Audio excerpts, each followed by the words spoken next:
6.3. So in 6.2, we did addition and subtraction, right? In 6.3, we're going to do multiplication and division.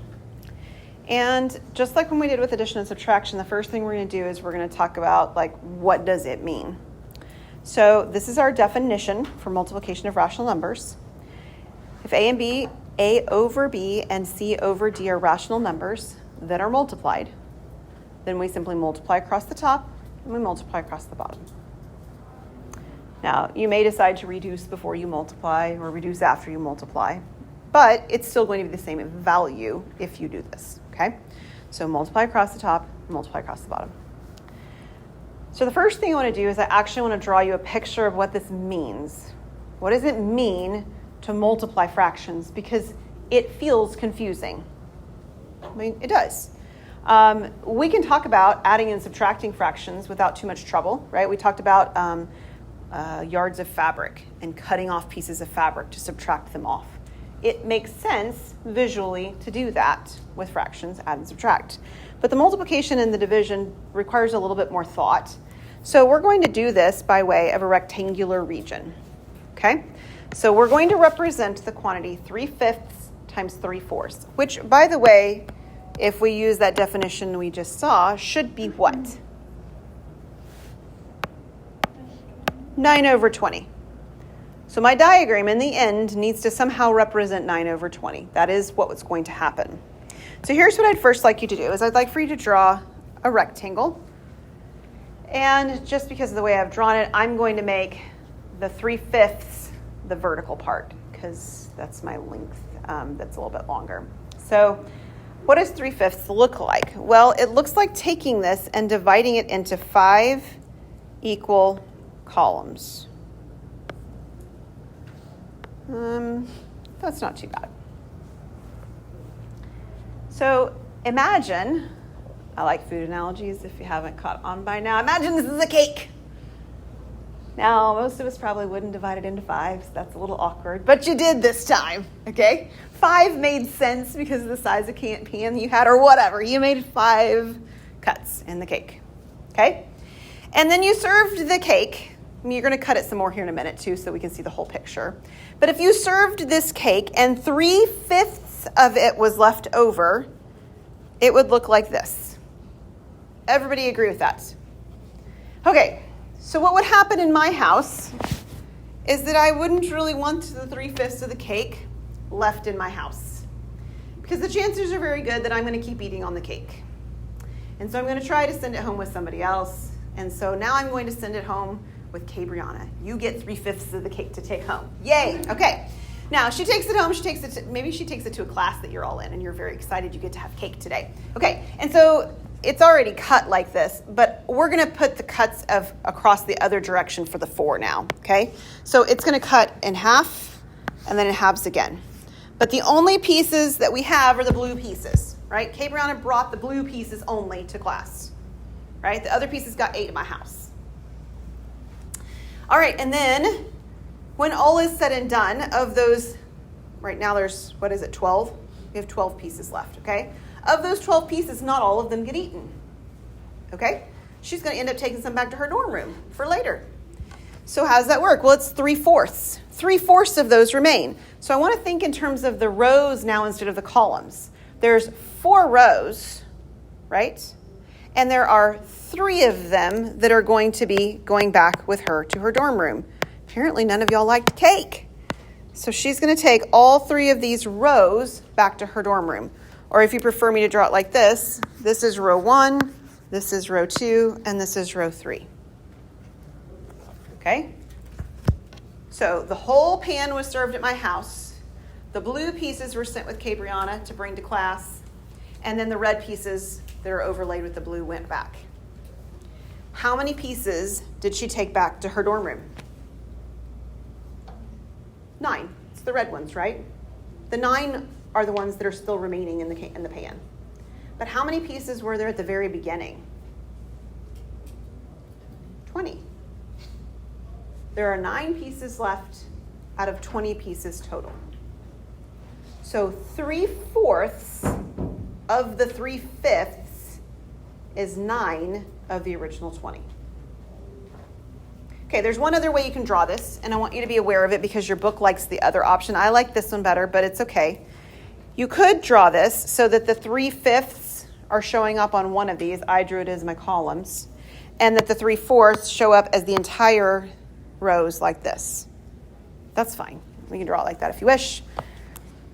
It's still the piece that got double shaded that is the numerator, 9. And the entire picture count, 20, is still the denominator. Okay? The picture just looks a little different. So my cake idea works pretty well to talk about multiplying fractions together. 3/5 of 3/4 is 9/20. What about like the unshaded part? Like what is that? We ate that? We ate that. Okay. Yeah. And that's why I like this imagery better because of the verbal description I gave is that these pieces remain and the white pieces were eaten at my house and then the blue only pieces were eaten at class and then the red pieces still remained. Okay. Yeah. Okay. All right? Okay. So we've got some properties associated with multiplication. The rest of this page is all properties. It's kind of a little dry, but that's okay. So we have the multiplicative identity.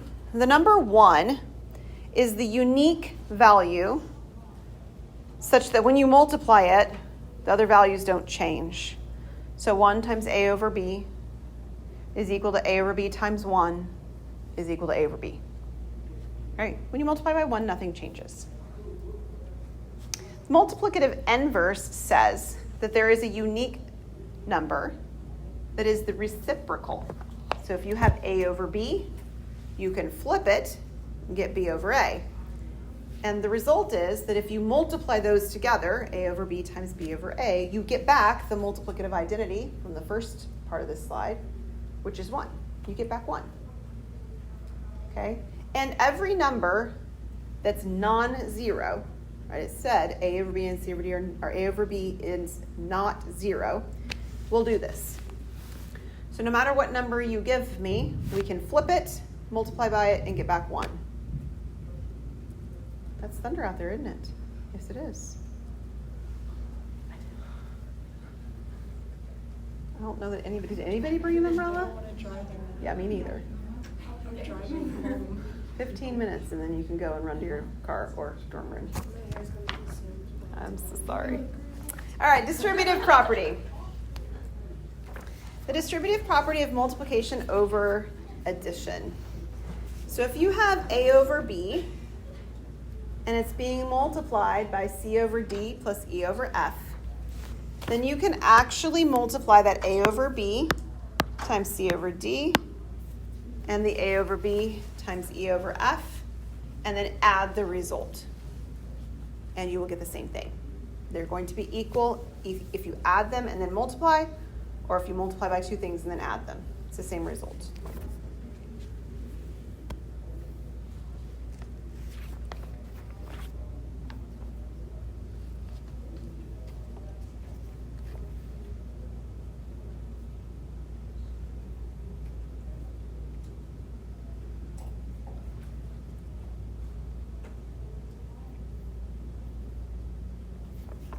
Okay? Multiplication property of equality says if a over b and c over d are equal, right? We kind of talked about this last time, an example of this. So if you had 2 fractions that were equal, but they were just looked different, like 1/2 and 2/4, right? And you multiplied them both by the same number, like 3 or 4/7 or whatever, then they're still going to be equal. Okay, so you can kind of imagine that if you had 2 things that you were like enlarging and you were enlarging them by the same scale factor and they were the same size when they were little and they were both magnified times 2, right? Then they'd be the same size when they're big, right? That's what this is saying, right? The values would magnify or reduce by the same value, if they're magnified or reduced by the same value, they will end up the same size when they're done. And then we have property of inequality. So if a over b is bigger than c over d and e over f is positive, that's the first one, then if I multiply on both sides by e over f, the value direction will stay the same. The left side's still bigger than the right. But the second one says that if I'm multiplying by a negative, right, that's what this means, that you notice that the inequality changes directions. Okay, so let me just do it with whole numbers so you can see what this is saying. This is saying if 6 is bigger than 5, which of course it is, and you multiply it by 2, which is bigger than 0, then 6 times 5 is going to be bigger. 6 times 2. My apologies. 6 times 2 is going to be bigger than 5 times 2.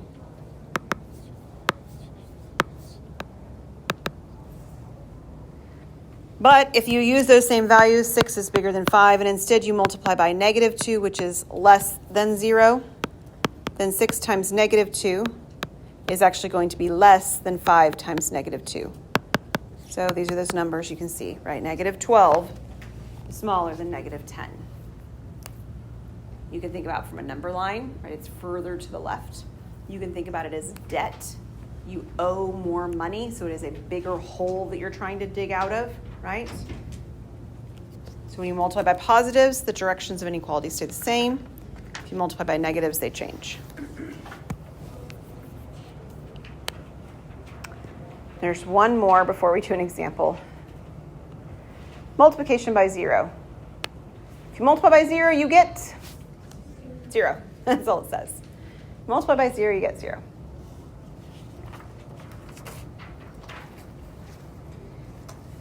Okay, so the majority of these properties are useful to us and mentionable to us because they allow us to do things with equations. Okay? It's not the only thing that they do, but it is something that shows up in this material, that we are able to use these properties to do something with equations. So the one we're going to start with is this. We have 3/4 x, and it equals 1/5. Now we did a little bit of this in section 6.2, where we did something, and then I was like, hey, did you notice? You never thought about it before, but this is where that property is showing up. That's what's going to go on in this section, but the directions actually explicitly tell us to identify the property that we used as well. Okay, so we're not just going to sort of note it, we're going to actually write it down. All right, so our goal is to solve for x, which means we want to get it alone, right? So what we're going to do is we're going to take the 3/4 in the front, and we need to move it to the other side. How can you move it to the other side? Okay, so it's division, which is also what? Like you flip it, You flip it. Okay, so we're going to divide by 3/4, but dividing by fractions is kind of ugly looking, and so it's a simpler perspective to think about it as multiplying by the reciprocal. And in fact, we've also talked about that as the multiplicative inverse back on the first set of descriptions. So the reason I'm choosing 4/3 is because 4/3 is the reciprocal, or the multiplicative inverse, of 3/4. Okay, so this is being chosen on purpose because it's the multiplicative inverse property. That's why I picked it.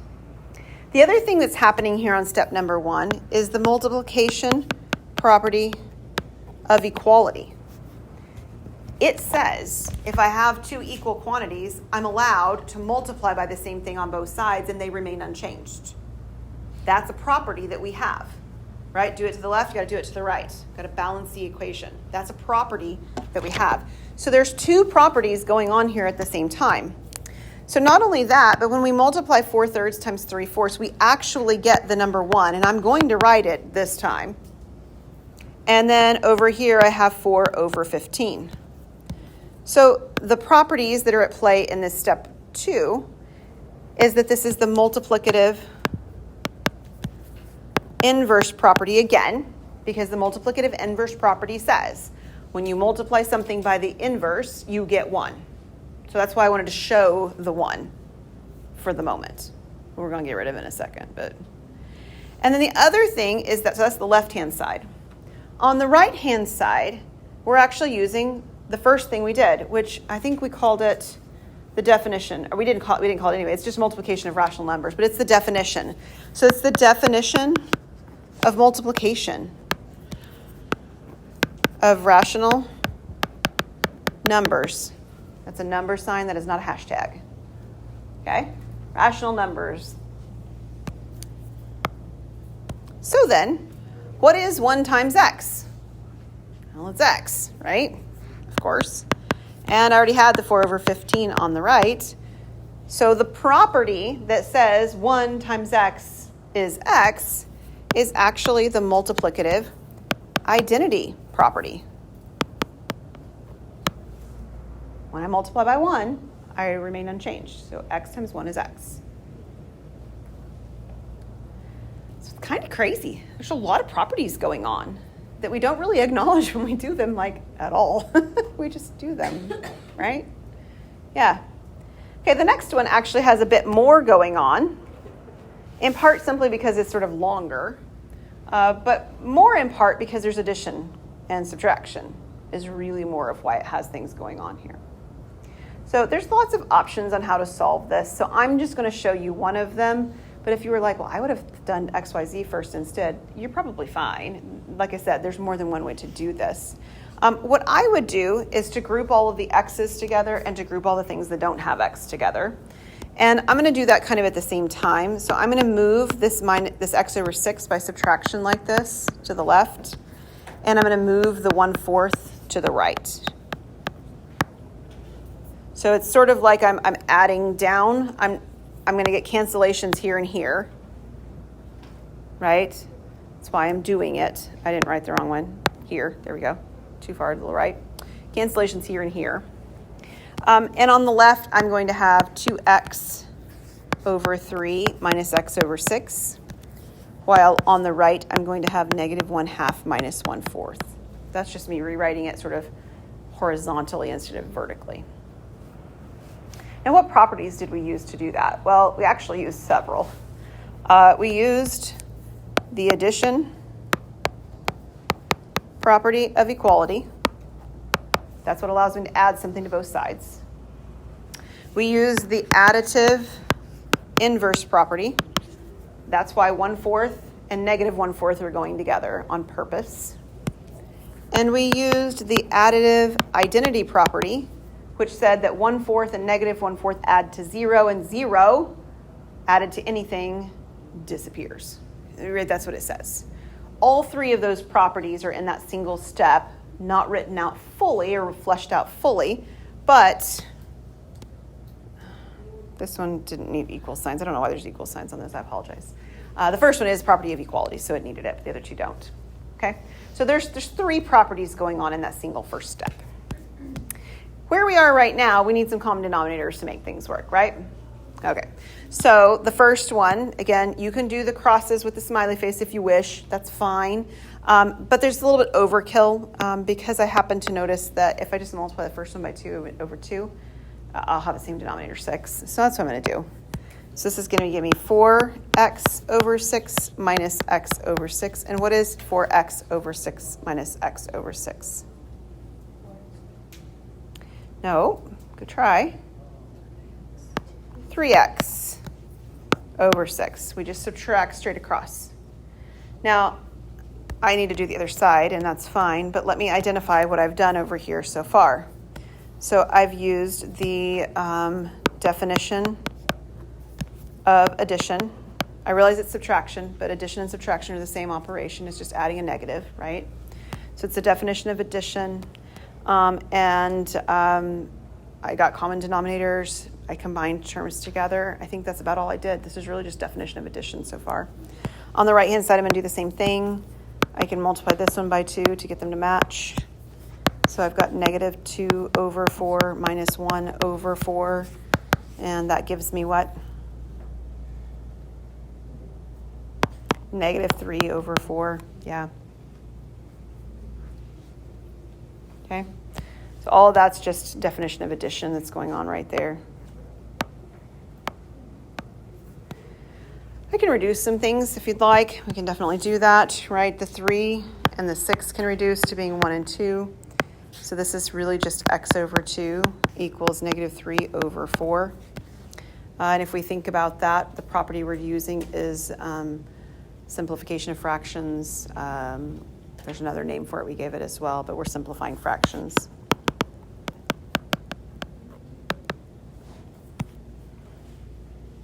And then my goal is to get x alone. Right now, x is divided by 2. What is the opposite of dividing by 2? Multiplying by 2. So I can actually multiply both sides by 2. And it's the reason it's 2, maybe I should mention it, is because it's 2 over 1. So being over 2 is the same thing as 1/2. Multiplying by 2 over 1 is the reciprocal or the multiplicative inverse. And the goal being that we're canceling these to leave an x over here. And I have negative 6 over 4 over here. I'll reduce it in a second. But what I had happen here is I used the multiplicative inverse and the multiplicative identity. And I used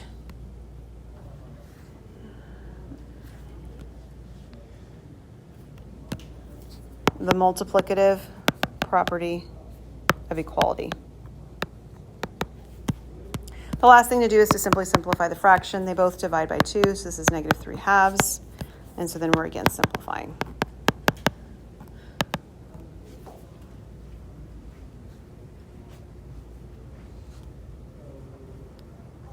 Okay, so on these problems, the goal is not to stress out, did I get every single property written down? It really isn't. But what I do want you to recognize as you're doing them is that there's a lot of things going on in the background. Try to write down as many of them as you see. You should be able to see some of them if you stop and think about it carefully. If you missed one or two, this is not the end of the world. But I want you to pay attention to the properties that you're using, what's allowing you to do what you're doing as you're doing them. Okay? And we'll stop there for today.